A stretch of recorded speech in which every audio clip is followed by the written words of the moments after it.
Hello, I'm Severin Suzuki, speaking for ECHO, the Environmental Children's Organization. We're a group of 12 and 13-year-olds trying to make a difference.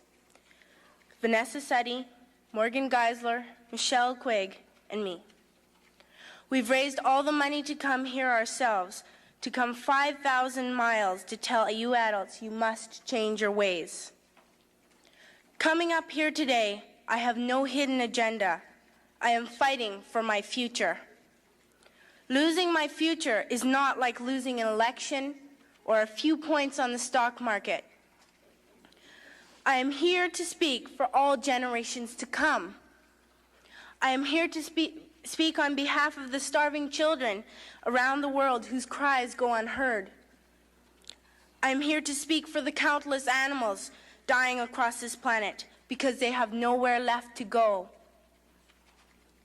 I am afraid to go out in the sun now because of the holes in our ozone. I am afraid to breathe the air because I don't know what chemicals are in it. I used to go fishing in Vancouver, my home, with my dad until just a few years ago we found the fish full of cancers. And now we hear of animals and plants going extinct every day, vanishing forever.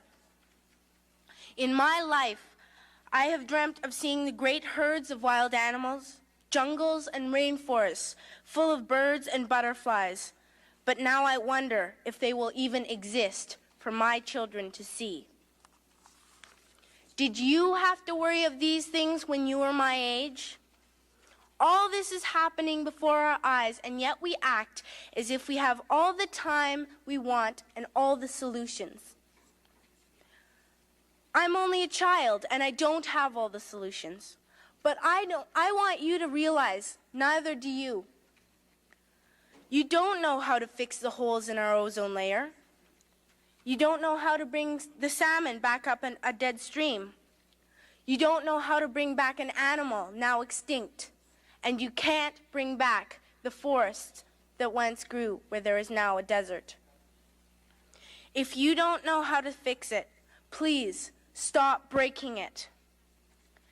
Here, you may be delegates of your government, business people, organizers, reporters, or politicians, but really, your mothers and fathers, sisters and brothers, aunts and uncles, and all of you are someone's child. I'm only a child, yet I know we are all part of a family. 5 billion strong. In fact, 30 million species strong. And borders and governments will never change that. I'm only a child, yet I know we are all in this together and should act as one single world towards one single goal.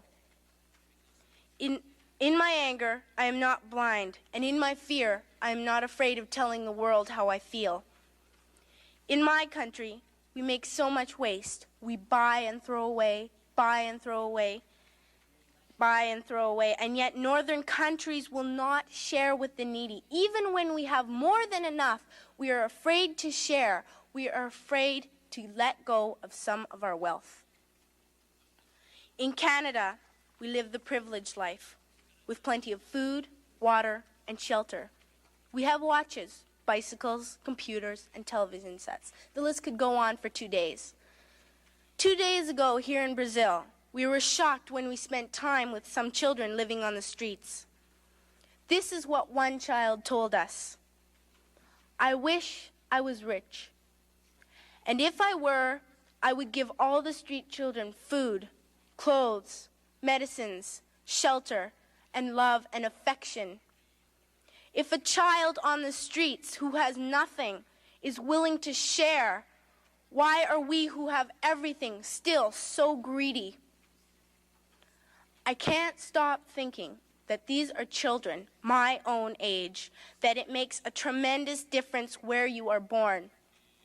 That I could be one of those children living in the favelas of Rio. I could be a child starving in Somalia, or a victim of war in the Middle East, or a beggar in India. I am only a child, yet I know if all the money spent on war was spent on finding environmental answers, ending poverty, and finding treaties, what a wonderful place this earth would be.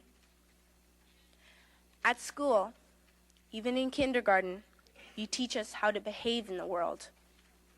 You teach us not to fight with others, to work things out, to respect others, to clean up our mess, not to hurt other creatures, to share, not be greedy.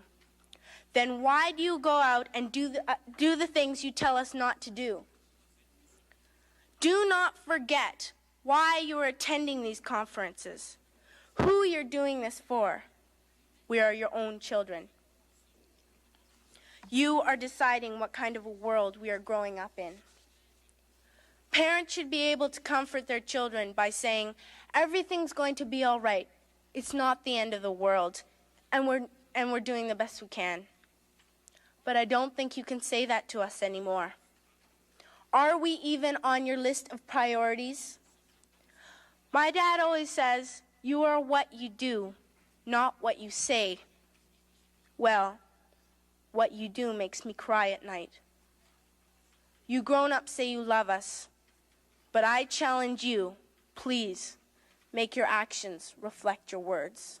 Thank you.